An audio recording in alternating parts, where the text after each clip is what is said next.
Hello, Nate Woodbury here. Welcome to Hero TV. I'm here in Capitol Reef National Park. We're going to be talking about how to start a travel vlog or blog. And later this afternoon, we're actually going to meet up with one of my favorite travel vloggers. They're called Less Junk, More Journey. They live in an RV and they travel all over the country. So we're going to meet up with them later this afternoon. But first, we're here and we're going to hike Hickman Arch. So I'll show you real quick.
All right, we made it. This is the Hickman Bridge.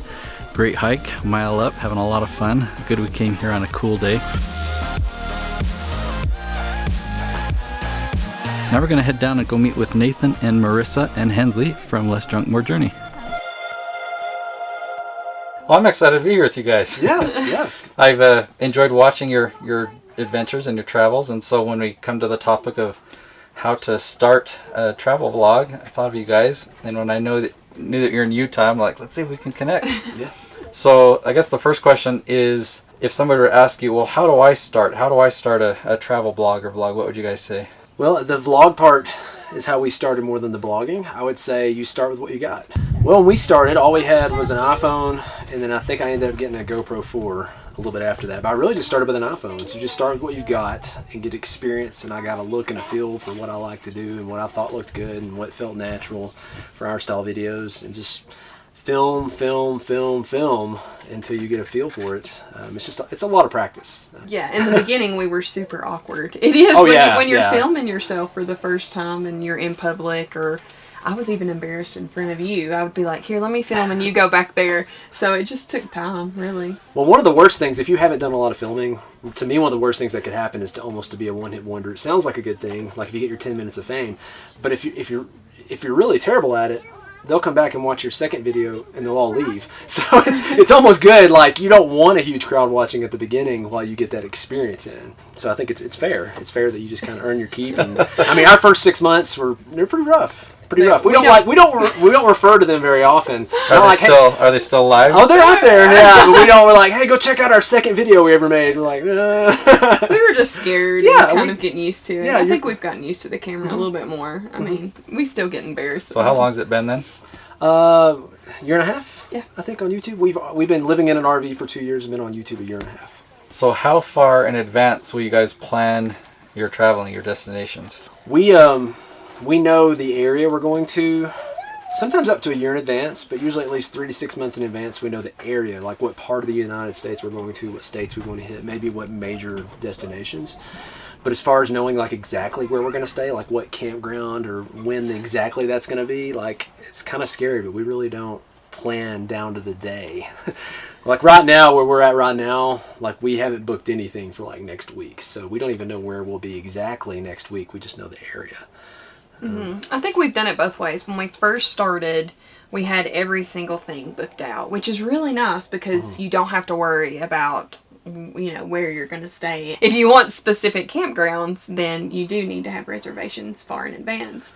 But then we noticed that what if we had a week of bad weather and then we didn't get to do stuff in that area as long as we liked. Or what if we met another family we wanted to spend more time with? Or like we kind of kept getting these roadblocks and we're like, oh, we're so locked down when you've got all these reservations.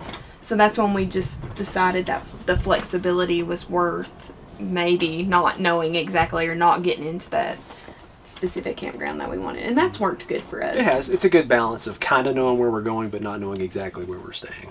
And it took us a while to get there. At the beginning we weren't comfortable doing that because the whole RVing thing was overwhelming to start with. So that was enough. We're like, we don't want to worry about where we're going to sleep that night. We already got enough stuff to worry about with everything else we're learning. All right, so big question is, what do you guys do about internet on the road, especially when you have to upload a large file to YouTube or something like that? How do you do that? Well, they've started, a lot of your cell phone companies have what they call unlimited plans, and I use the quotations because they're not actually unlimited for the most part, because once you use a certain amount of data, they make you low priority, which means, I don't know, there's different ways. It's really technical, but basically they say unlimited, but once you get to a certain point, they make your speed super slow. And so if you can like maybe check your email, but if you ever want to upload a video and all that, those unlimited plans are really tough to use. So we actually, when we started, rather than getting one of those kind of plans, we'd heard about, Verizon used to have a real unlimited plan where you could use as much data as you wanted and they never capped you. Well, they stopped doing that because obviously that probably wasn't a good idea. So, but you can still buy those old unlimited plans. At the time when we did it, if you had a business, which we did, you could buy it as a business from somebody and transfer it from one business account to the other. And so we bought an old grandfathered Verizon unlimited data plan and transferred it to ourselves and paid like a middleman to help, because it sounds easy, but if you're doing anything with Verizon, it's not. If they push the wrong button, you lose the unlimited, so you gotta like, I had a middleman, I didn't care to pay him a little bit to help make sure that transfer went smoothly when we bought that plan. Wow. And so that's what we've still got.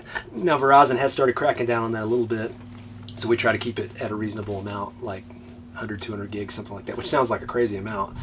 But we use like 60, 80 gigs just uploading videos sometimes. So, I mean, that's a great question, because if you've got a 10 gig account and it takes you 80 gigs to upload your videos, I mean, what are you going to do? Does that even work in a location like this? Like you've got strong enough signal? It works here. Yeah, we have a booster antenna on top of the RV that brings in more of that signal. It'll bring us from, like, say we have 3G, it'll give us like up to maybe 1 bar, 2 bars of 4G, or if we have 1 bar of 3G, it kind of gives you that 1 or 2 bar boost, which is a big deal in some areas. You can go from 1 bar of where you can only text to 3G where you can maybe at least do a little bit on the internet. And so the more remote areas, it does get tougher, but we try to work around that and use our antenna and stuff. If we're going to a spot that we know has little to no internet, we'll have to like batch our videos ahead of time or something and try to schedule them to upload or something like that. So we have to kind of watch what area we're going in. Or we've drove around looking for signal before. You look for Starbucks, which if you're in a remote area that doesn't have internet, there's probably not a Starbucks to start with. So you're stuck like driving around like, I don't know, I found it in a bowling alley one time and I don't know. It's not fun getting to that point, but it does happen sometimes. Because when we watch, we don't see you struggling for the internet. Adventure. Yeah, it's super easy. It's fun. There's nothing well, goes wrong. It doesn't happen very often. No, yeah, we've gotten better. The boosters helped, and paying attention to the signal in the areas helped.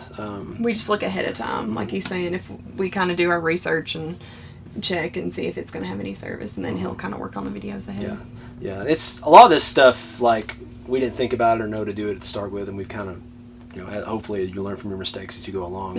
We don't have to drive around too often, but every once in a while, we had an interview with somebody and we had to drive to it was a pretty overlook, at least. In Grand Canyon, there wasn't much internet, but we found one little spot that was like an overlook over the canyon. So we had to drive to there and spend an hour there and stuff doing that. So it still happens sometimes. And that's how we do it. I mean, other people do it other ways. We could talk about the other ways too, but that's... with internet, you can rent lines. You can rent a line for $150 a month if you want to. What do you mean? Well, there's guys that own these unlimited lines, and they can actually sell lines under them. We bought our own, but we you own can our rent, line, and it's more expensive to do it. It's $150 a month, but if Verizon decide to clamp down your line, which the thing is, like, usually being out of contract's a good thing, but it's a bad thing in our case because that means Verizon can say, hey, next month you're no longer my customer, and I can't do anything about it because I'm not. So you actually want to be in contract when it comes to these unlimited data plans, which sounds weird, but Gotcha. Yeah. So we try not to make Verizon mad. Now let's talk about your filming style, and kind of you've probably evolved over time, but you do a lot of time lapses. You do a lot of Well, obviously you must be strategic where you set up your camera and then you'll walk. I experimented with some of that on the trail today. It's like, all right, set up the camera and then walk by it and then go back and get it. So talk to us about some tips you'd share there or some of the things that you do to create your vlogs.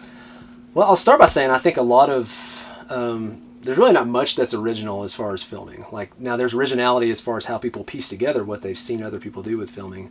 But a lot of your angles and the beat and the music and the, for the most part, a lot of it's been done. So I think it's a good idea. You try to find your own style, but at the same time, when you're starting off, you may not have a clue what your style needs to be. So I think it's okay to watch other vloggers and see what styles you like. I mean, not do a total blatant copy of what they're doing, but see what fits your feel for what you're doing. See what you like and why you like it. Yeah. Because we'll watch things and we're like, why do we like that? Is it the music? Is it, how they do certain things? And you think of your audience and kind of what they like. We started off, when we started our channel, I used a lot of, the music I use is pretty upbeat and modern, but it had a lot of it's called, what is the music called?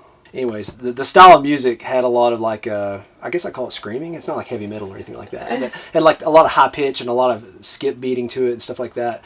And our audience was like, I had to turn your music down. That was just too much for me and this and that. So you got to listen to your audience and kind of know who you're trying to target and keep that in mind too with your filming style too. I think starting off, it's more important just to do what you love and feel it out. But there's that blend of figuring out what may or may not be a good fit for your audience. And so we've kind of adapted our flow to our audience as well as time has gone on. And yeah, it takes time. People don't realize, some of our hikes, I haven't hiked I almost hiked it twice, some of them, because you're going up and you're setting it up and you're coming back, then you're walking and you're turning around and jumping on rocks. And so, that really high angle you see of Marissa walking 100 feet in the distance, at some point I got to catch up to her on the trail.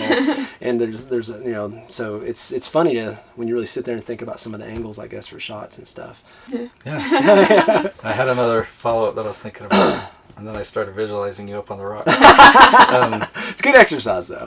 And that's usually why she's carrying Hensley and I'm not, because I'm hopping around. Yeah. I get a hard time for that on the trails in person, too. So. Well, I enjoy it. He offers, but yeah, our audience gives him a hard time because he doesn't carry Hensley. You little sissy. Why is she always carrying that baby around? But, well, just tell people you're carrying one of the big red cameras. I got the red camera, yes. So, it makes a big difference because I've seen on some vlogs, they'll say, okay, now we're going to go do this, and they just keep carrying the camera, and it's one solid stream. Whereas I know I saw recently on one of your episodes, whether you got in the van, I don't remember exactly, but it was like a 2-second shot here, 2 seconds here, a different angle here, and it kept moving so much. But we're so used to that we don't realize for us it's all one picture, but it's totally captivating. So it takes a lot of work.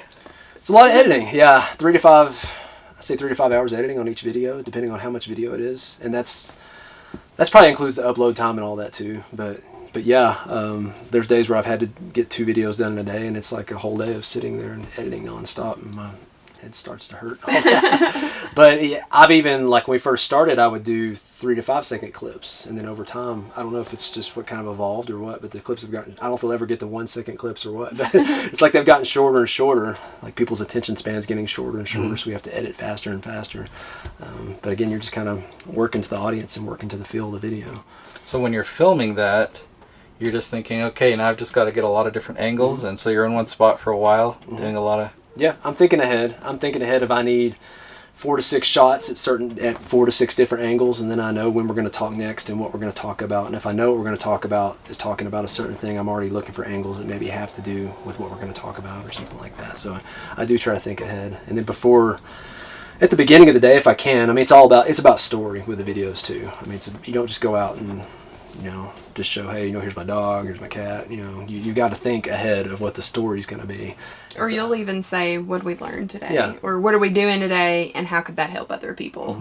And so we try to come up with a storyline on what would we like to know if we were watching the video. Yeah. And that's been helpful. And it's a vlog, and it's real life. There's no way to know exactly what's going to happen. And sometimes I think a video is going to go one direction, and then it doesn't, because we have a toddler. Especially with a 3-year-old. Yes, our toddler may take it a whole different direction, but I think it's a good idea to at least try to know if we're going to a certain location with something happening, maybe I can find a story before we go that I think will kind of revolve around where we're going and what we're doing. I try to look for that at least. Well, and I found the episodes helpful as well, for somebody that's going to go to a certain place or somebody that's going to get an RV of a certain type, you make them educational and There's Yeah. always, yeah. We decided we wanted that blend. Some of them just, I think the personalities are so entertaining. They could do whatever they want, honestly, and it's just an entertaining video. But we know that we're We're not entertaining. Yeah. Let's just say it. I was trying to think of a nicer way to say that. We do lean more toward the informational side. I want people to learn something and be motivated to do something, not just get entertainment value out of it. So I do try to give information as well. But you can do information overload to the point that it's so boring they won't learn or do anything either. So it's a tough balance to have that in between. I think we just try to be real and like share everything, and I think that's how the feedback we've gotten from our audience is what they appreciate, is that they feel like we're honest and down to earth, and we open up everything in our life, and I think that can be helpful, more relatable at times. Kind of a random question, but most other vloggers have the drone. They get into the drone flying. You guys thinking about that or trying to stay away from that? We've got one, but we don't get to fly it near as often as we'd like, because what you'll learn is as you get out, like most of your state parks it's a no-no, most of your national parks it's a no-no. I mean, cities a no-no. I mean, there's so many regulations of where you can and can't. About Casey Neistat? Did something happen with him? He's under review with the FAA or whatever. Is he? Did he do it again and make him mad, or he's? No, he says he said just recently. He said, I bet they'll. I'm not going to fly it in the city because I'm under review of the FAA right now, and I've got to do this new drone review. So let's go to a place where I can fly it. Yeah. So he's. Yeah. Well, he always. He pushed the limits on it, and I think the worst part of that's when people try to mimic what he did. Well, his shots were awesome. Yeah, it was incredible to see. It's stuff you don't get to see. I mean, we'll be places and we're like, oh, it would be so beautiful if we could use the drone, but I mean, and you have to think about being in an RV. Most of the places we're traveling to are state national parks, your monuments, because that's where the beauty And it's is. just not allowed. Well, it's not this actually where we're parked right now. We're just outside the national park on BLM. So we actually can fly where we're at right now. It's like the first time in months, probably almost 2 months. I mean, that's because we're going from those places. We've been staying in the parks. We do plan on trying to launch from here, ironically. Yeah. But yeah, it's tricky. It's a lot trickier. People don't think about that when they get a drone. If you want to keep it legal, it's tough. So, I've been following you. You're going around to all the different national parks over here. Did you guys have a goal to go to every national park in the country, or? We'd like to. I don't think we've officially made it a goal, but I think I've officially made it a goal. So, well, the only tricky part's Alaska and Hawaii. You got national parks in both those states. Those are the tricky parts. If it was the continental 48, I mean, that's great, But we do. We plan on getting to all the national parks. It'd be hard to do it in our RV since Hawaii. Hawaii'd be tricky. Well, the ones in Alaska, they said some of them you have to like take a boat or take a plane. Yeah. Wow. So it won't be an easy feat, but I think they'll probably like add a bunch right when we get done. Well, I don't know how long it'll take. What is there, 59 now? I looked it up the other day just because I was curious of what percentage of them were in Utah. And I guess there's 5 in Utah out of like 50, 59. 52 or 59 50 or something. something. It was the high 50s. Yeah. So We've done 20 something, I think, so far, somewhere around there. So we're maybe almost getting close to halfway, I'd say, on it. So I hope you enjoyed this episode and learned a lot from Nathan and Marissa. Thanks so much for taking some time and sharing your experience. So remember to live on purpose, make a difference, and be the hero.